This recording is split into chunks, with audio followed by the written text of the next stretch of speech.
Assalamualaikum warahmatullahi wabarakatuh. Selamat berjumpa lagi anak-anak semuanya. Pada kesempatan kali ini kita akan belajar tentang tema 1, selamatkan makhluk hidup. Subtema 1, tumbuhan sahabatku, kelas 6 semester 1. Pembelajaran 1. Pengertian teks laporan hasil pengamatan. Apa yang dimaksud dengan teks laporan?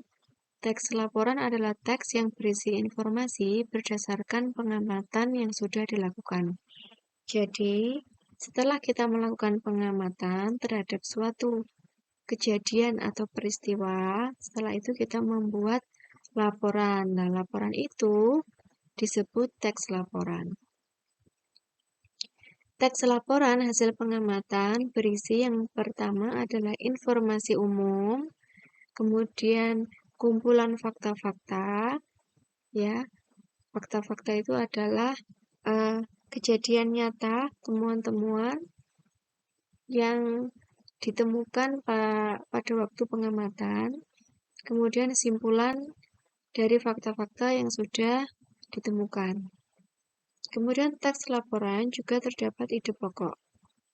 Sedangkan pengertian dari ide pokok adalah gagasan utama atau masalah pokok yang dibahas dalam suatu paragraf.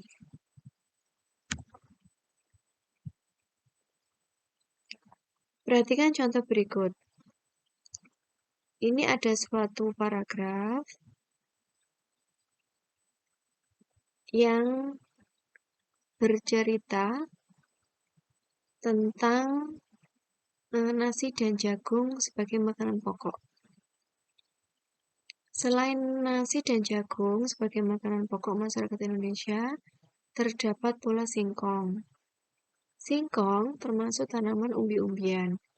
Pada tanaman singkong, bagian yang dijadikan makanan pokok adalah umbi akar. Jadi, pada sebuah paragraf itu cirinya ada bagian yang menjorok ke dalam seperti ini, dan dalam suatu paragraf terdapat beberapa kalimat.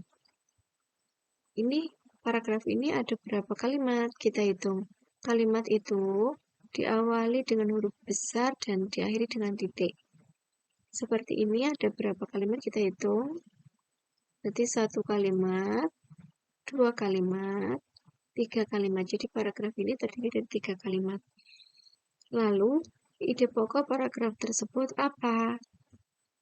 Ide pokok ada di kalimat utama. Jadi kalimat utama, sebuah paragraf itu terdiri dari kalimat utama dan beberapa kalimat penjelas. Di sini kalimat utamanya adalah selain nasi dan jagung sebagai makanan pokok masyarakat Indonesia, terdapat pula singkong. Nah, dari kalimat utama ini diambil beberapa kata secara singkat dan padat sehingga membentuk ide pokok. Dari kalimat utama ini, ide pokoknya adalah singkong sebagai salah satu makanan pokok masyarakat Indonesia. Seperti itu. Kemudian, perkembangan tumbuhan secara generatif. Tumbuhan itu berkembang biak secara generatif dan vegetatif. Apa itu perkembangan generatif? Perkembangan generatif adalah perkembangbiakan yang terjadi melalui peleburan sel kelamin jantan dan sel kelamin betina. Alat perkembangbiakan tumbuhan adalah bunga. Ini adalah contoh bunga sepatu. Bunga sepatu itu adalah contoh bunga sempurna karena memiliki benang sari dan putik dalam satu bunga. Ya, anak-anak, bunga sempurna. Jadi ada bunga lengkap, ada bunga sempurna. Bunga lengkap itu adalah bunga yang memiliki semua kelengkapan bagian bunga. Sedangkan kalau bunga sempurna adalah bunga yang memiliki alat kelamin jantan atau sel kelamin jantan dan sel kelamin betina dalam satu bunga. Nah, ini alat perkembangbiakan tumbuhan adalah bunga. Bunga memiliki benang sari sebagai alat kelamin jantan dan putik sebagai alat kelamin betina. Perhatikan bagian proses perkembangbiakan generatif berikut ini. Nah, awalnya itu dari ini. Biji berada di dalam buah. Ya, kalian kalau makan buah di dalamnya ada biji, kemudian bijinya itu jika ditanam akan tumbuh menjadi tumbuhan baru, membentuk akar, membentuk daun. Nah, seperti ini. Tumbuhan baru akan tumbuh menjadi tumbuhan dewasa. Tumbuhan dewasa berbunga dan menghasilkan biji kembali. Pada bunga, ini ya, ini adalah bagian bunga, terjadi peristiwa penyerbukan, yaitu serbuk sari. Ini namanya kepala sari. Ini namanya benang sari. Ini kepala sari, tangkai sari, ini serbuk sari ya. Serbuk sari jatuh di kepala putik, maka akan terjadi peristiwa penyerbukan.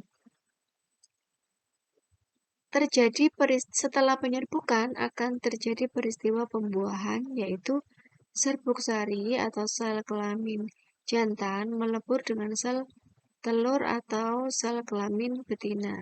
Nah, seperti itu. Kemudian terjadi pembuahan menghasilkan sigot. Jadi peleburannya menghasilkan sigot. Sigot akan tumbuh menjadi embrio atau tunas tumbuhan di dalam biji. Nah, biji lagi, ini kembali lagi ya. Ini adalah proses perkembangbiakan generatif pada tumbuhan. Kemudian macam-macam penyerbukan. Penyerbukan itu ada 4. Penyerbukan sendiri itu apabila serbuk sari jatuh di kepala putik pada bunga yang sama. Nah, dalam bunga yang sama, serbuk sarinya jatuh di kepala putik, ini namanya penyerbukan sendiri. Kalau penyerbukan tetangga, serbuk sari jatuh di kepala putik pada bunga yang masih satu tumbuhan. Nah, ini masih satu tumbuhan, bunganya berbeda. Nah, serbuk sari ini jatuh di kepala putik, bunga yang satunya masih dalam satu tumbuhan. Ini namanya penyerbukan tetangga. Kemudian penyerbukan silang, apabila serbuk sari jatuh di kepala putik pada bunga lain yang sejenis. Jadi masih sejenis, tetapi tumbuhannya lain. Nah, ini namanya penyerbukan silang. Sedangkan penyerbukan bastar, apabila serbuk sari jatuh di kepala putik pada bunga yang berasal dari tumbuhan yang varietasnya berbeda. Jadi bunganya sudah berbeda. Ya, jenisnya sudah berbeda. Nah, ini namanya penyerbukan bastar. Jadi kalau pada bunga sendiri, ini namanya penyerbukan sendiri. Dalam satu tumbuhan berbeda bunga, namanya penyerbukan tetangga. Berbeda tumbuhan, namanya penyerbukan silang. Berbeda tumbuhan, beda jenis, atau beda varietas, penyerbukan bastar. Nah, ini adalah hewan lebah. Lebah itu membantu penyerbukan bunga. Jadi, bunga yang dibantu penyerbukannya oleh hewan, cirinya itu bunganya memiliki warna yang mencolok sehingga bisa menarik serangga untuk membantu penyerbukan. Lalu, sebutkan hewan-hewan yang membantu penyerbukan bunga. Apa anak-anak? Yaitu contohnya lebah, kupu-kupu ya. Kemudian ini kondisi geografis dan kehidupan sosial budaya negara-negara di Asia Tenggara. Nah, ini adalah globe. Globe itu adalah bola dunia, anak-anak. Jadi, ada benua Asia, benua Australia, benua Eropa, benua Antartika, ya, benua Afrika. Benua itu artinya daratan yang sangat luas. Lah yang dikasih warna hijau ini adalah negara-negara di Asia Tenggara ya.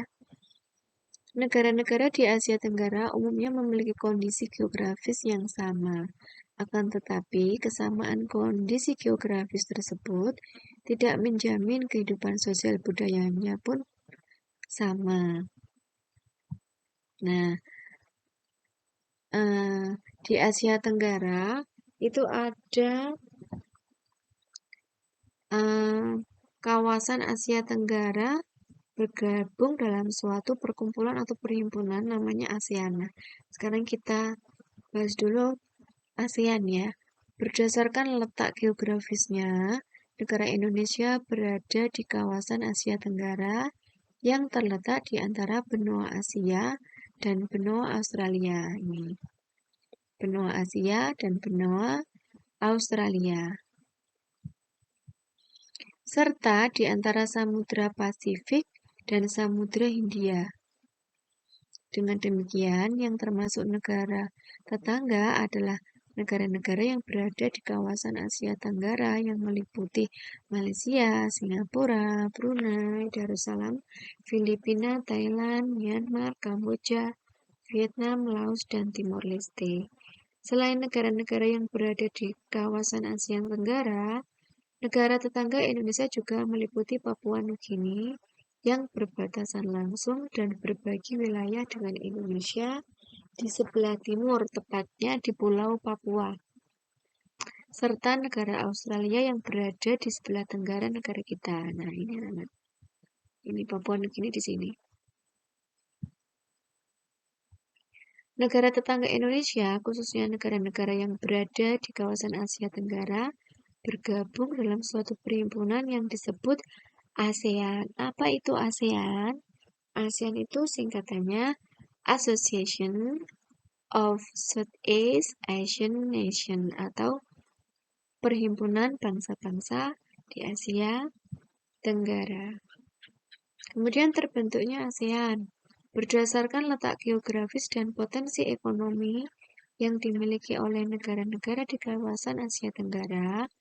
Kawasan ini merupakan daerah persaingan dan persengketaan bagi pihak-pihak yang ingin memanfaatkan kedudukan strategis kawasan ini. Dari kenyataan tersebut, Indonesia bersama Malaysia, Singapura, Filipina, dan Thailand pada tanggal 8 Agustus 1967 menandatangani Deklarasi Bangkok. Jadi ada 5 negara ya, ini kurang 1, 2, 3, 4. Kurang, oh ya ini Indonesia ya, ada 5. Indonesia, Malaysia, Singapura, Filipina, dan Thailand. Menandatangani Deklarasi Bangkok yang merupakan dasar berdirinya ASEAN. Deklarasi Bangkok ditandatangani di Bangkok, Thailand oleh 5 Menteri Luar Negeri ASEAN. Nah ini anak-anak harus hafal. Jadi yang berasal dari Indonesia yang menandatangani Menteri Luar Negerinya siapa? Ada Malik. Singapura, S. Raja Ratna. Filipina, Narcisco Ramos. Thailand, Tanat Koman. Malaysia, Tun Abdul Razak. Semula pada awal berdirinya ASEAN hanya beranggotakan 5, namun pada perkembangannya anggota ASEAN bertambah. Ada Brunei, Vietnam, Myanmar, Laos, Kamboja. Dengan demikian, sampai sekarang jumlah ASEAN menjadi 10 anggotanya, kecuali Timor Leste yang belum menjadi anggota ASEAN. Itu saja. Terima kasih anak-anak belajar yang sungguh-sungguh. Wassalamualaikum warahmatullahi wabarakatuh.